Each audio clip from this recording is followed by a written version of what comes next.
to In Pursuit of Truth. This is your host, Sir Patrick Mack. We are back and we got Q posts and I'm going to read them. So you got to do your thing. Grab your coffee, grab your drink, whatever. Fist bump your neighbor, use the restroom. Hey, I don't know what you got to do. Handle your business. And then fist bump your neighbor with clean hands. And let's begin.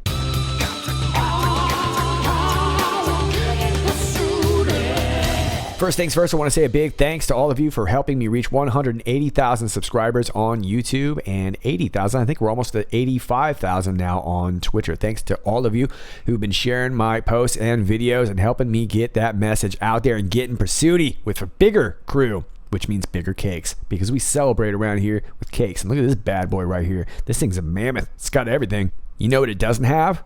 A plate with Susan Wojcicki's name on it. That's what it doesn't have. Anyway, it's got a little bit for everybody. I think that's, I don't know if that's apple down at the bottom, some sort of blueberry thing in the middle, and then you got pumpkin pie. They're all trapped. They're all trapped in one big cake. You know why? Because they're under quarantine. They can't get out except for essential travel. So grab yourself a piece of cake, fist bump your neighbor. Thanks for all you do, and let's get started. Post 3918, 52 minutes after the hour 12. We get a Fox News link, and this is to a video interview, part of an interview with AG William Barr and Laura Ingraham. Q says, difficult to imagine media, Democrat Party attempting to squash all hope of a cure. Difficult to imagine media, Democratic Party wanting public to remain in fear. COVID-19. Up until election. Difficult to imagine media, Democratic Party willing to sacrifice lives in order to regain power. Enemy of the people. Difficult truths will soon see the light of day.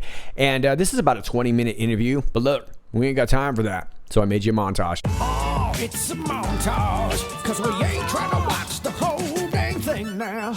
The Gates Foundation are in favor of developing digital certificates that would certify that individuals, American citizens, have an immunity to this virus and potentially other viruses going forward to then facilitate travel and work and so forth.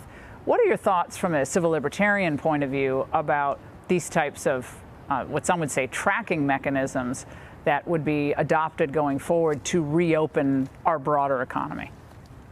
Yeah, I'm very concerned about the slippery slope in terms of continuing encroachments on personal liberty. I do think during the emergency, appropriate, reasonable steps are fine. But a digital certificate to show who has recovered or been tested recently, or when we have a vaccine who has of people who've received it.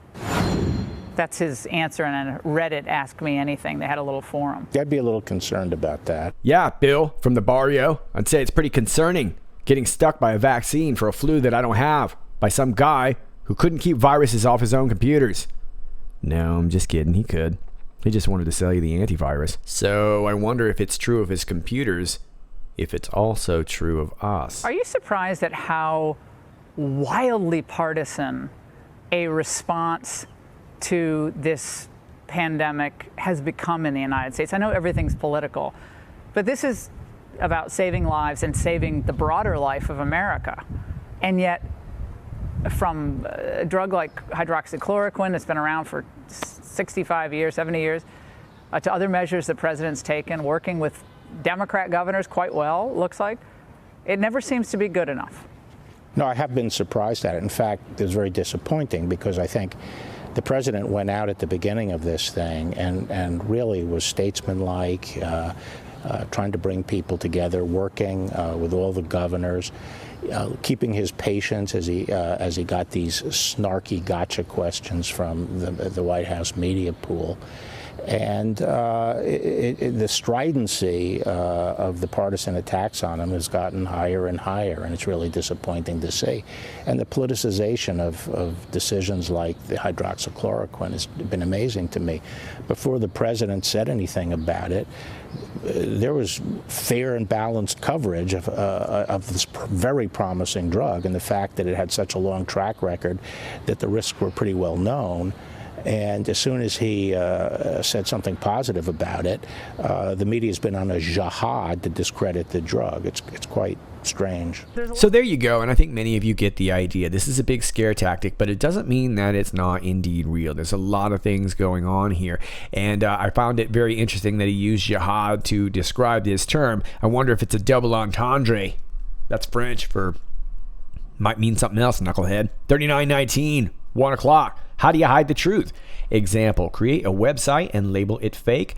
How do you hide the truth? Create a public trend regarding term conspiracy to humiliate, typecast as mental, crazy, loony, anyone who opposes the narrative. How do you hide the truth? Control majority of media to project, echo a controlled message regarding a desired topic. Well, I think what we're talking about here is the post from yesterday in regard to this cannibal club. And like I said yesterday, this has been going around for years. This has been going around before Q.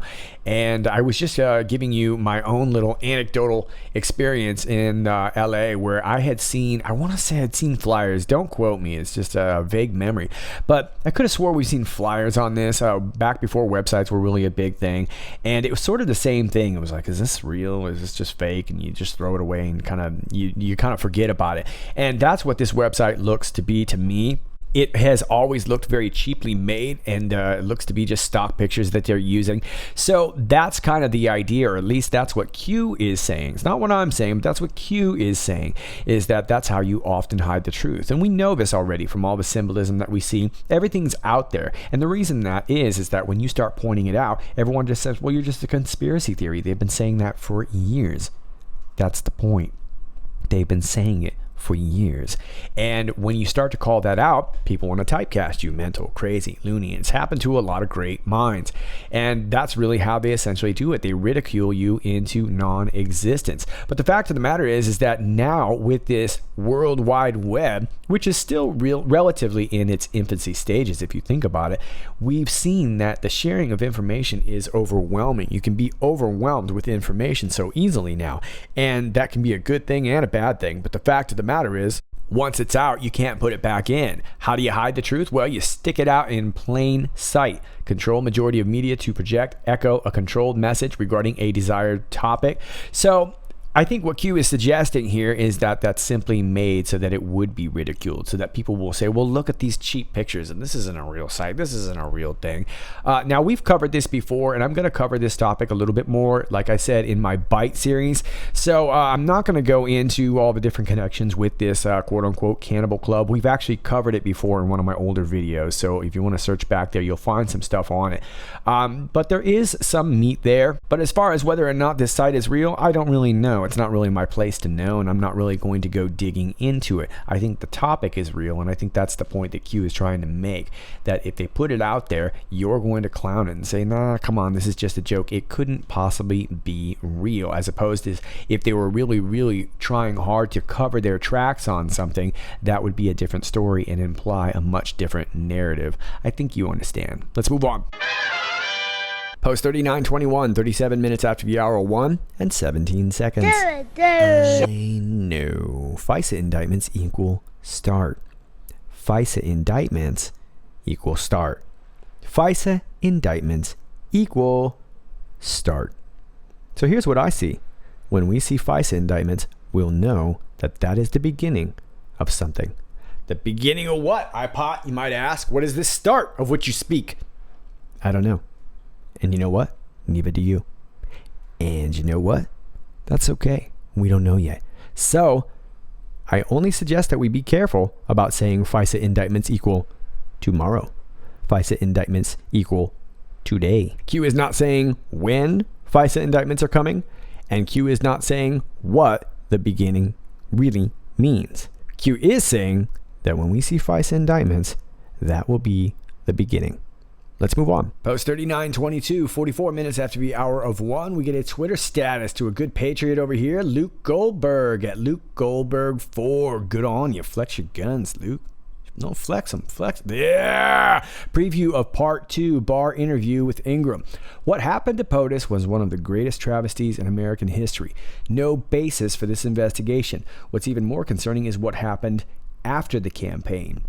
A whole pattern of events to sabotage the presidency. And we've talked a lot about these events over the last couple of years, right? It looks like it's starting to come around back to politics.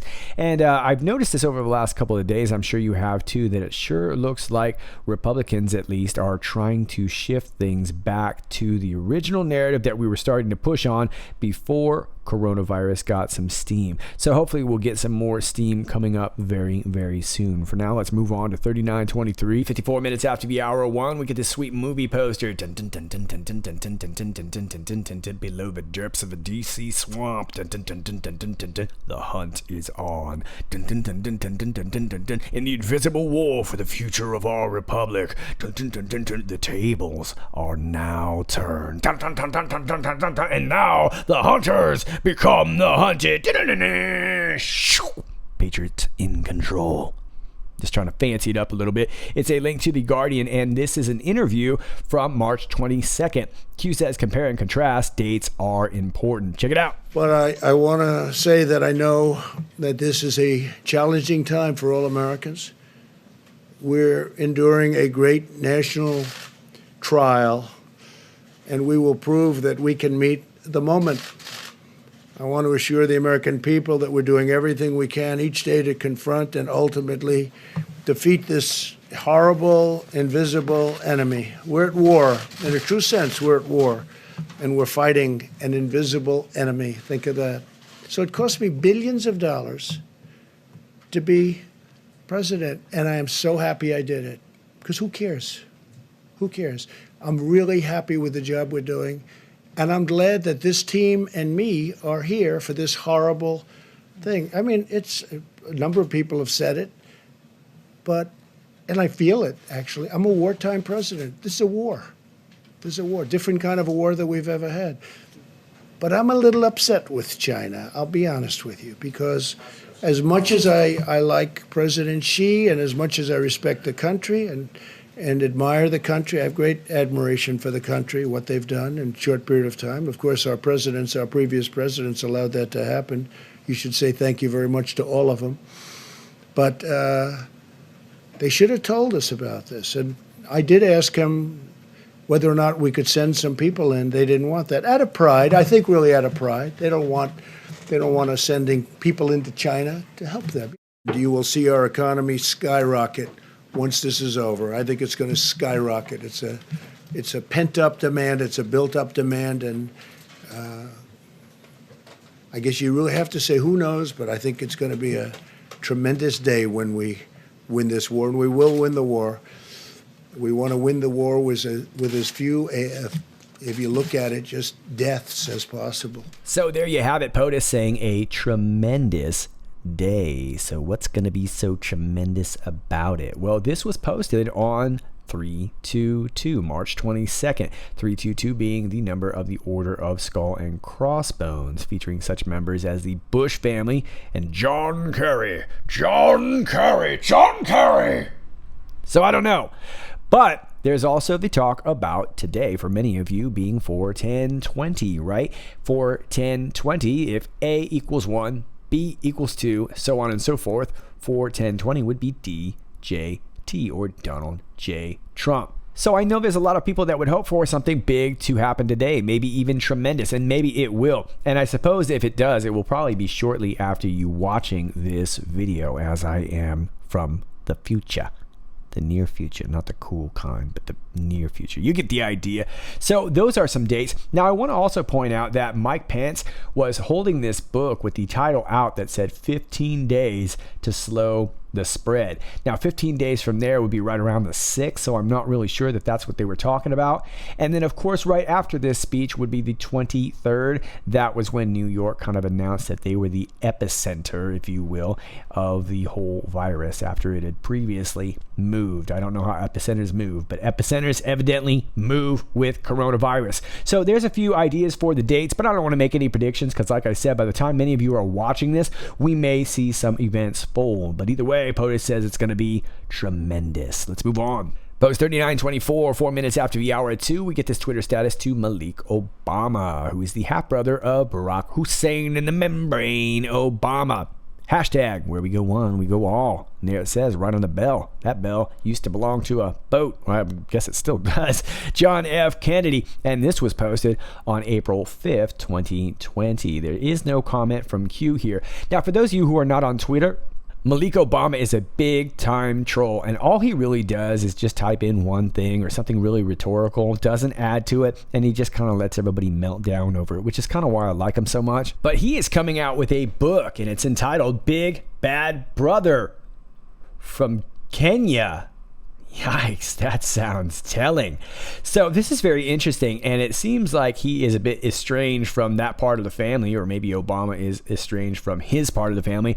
I don't know, but either way, I've enjoyed his troll game 100%. And here is a picture that probably looks a bit familiar. And I want to point out something that Lisa Mae Crowley said on Twitter that I thought was very, very curious. She was kind of postulating, what if it is indeed Malik Obama that will be the one to post the infamous picture that Q has teased about. And for those of you not aware of what I'm talking about, Q has teased that there is an incriminating picture of a young Barack Obama pointing a gun. And oddly enough, on April 6, 2018, just 15 days after Mike's little book title, an anonymous asked, "Normies don't give a crap if he's Muslim. With a gun, they won't care." Q says the important point is who Hussein is aiming the gun at. Red, white, and blue spray Q. Okay, so it's interesting. It kind of links up with the date there, but it's simply just a theory, but a really interesting one, and kudos to Lisa Mae Crowley. But what's so interesting about this to me is how much punch it would have coming from his half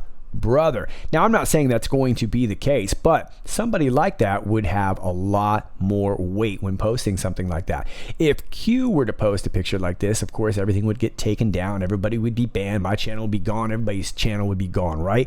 And nobody would be the wiser. We would just continue to be ridiculed as QAnon conspiracy theorists. But when you've got Malik Obama posting this picture, that would be a horse of a different color. Just saying.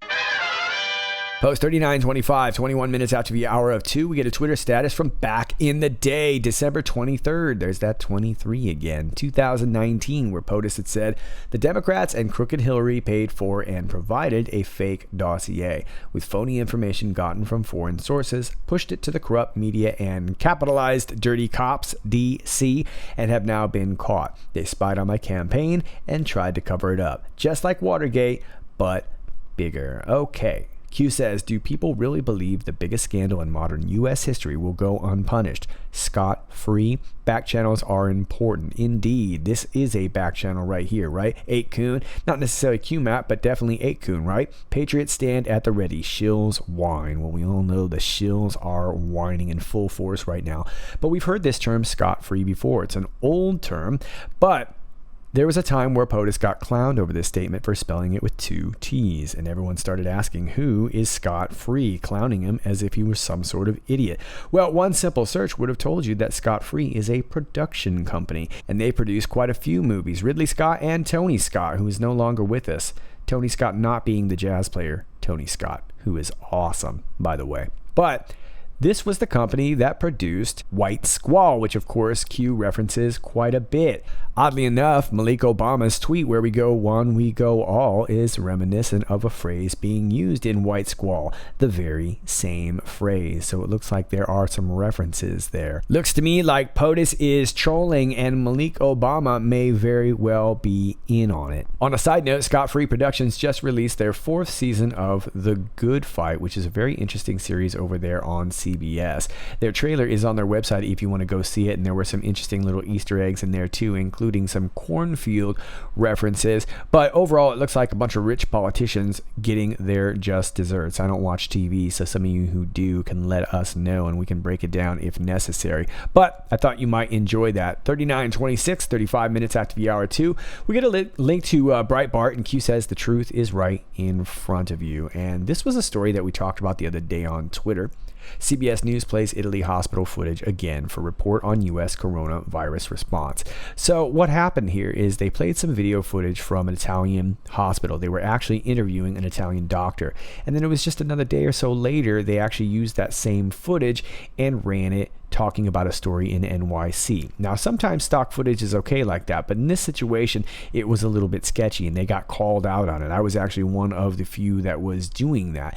Well, they came out and they apologized about it, and then did it again in Pennsylvania using the same exact footage. So we're not going to go through this story right here. I think we all know that CBS is fake news, and it seems like they're just pushing it over and over again, no matter what. They're getting sloppier and sloppier. But this was pretty disgusting behavior, especially considering that we are talking about human lives here. So again, this is another one of those reasons why us trolls on Twitter need to point these things out whenever we can find them and share it with people who aren't familiar with this kind of thing, because this shows how insidious this really is.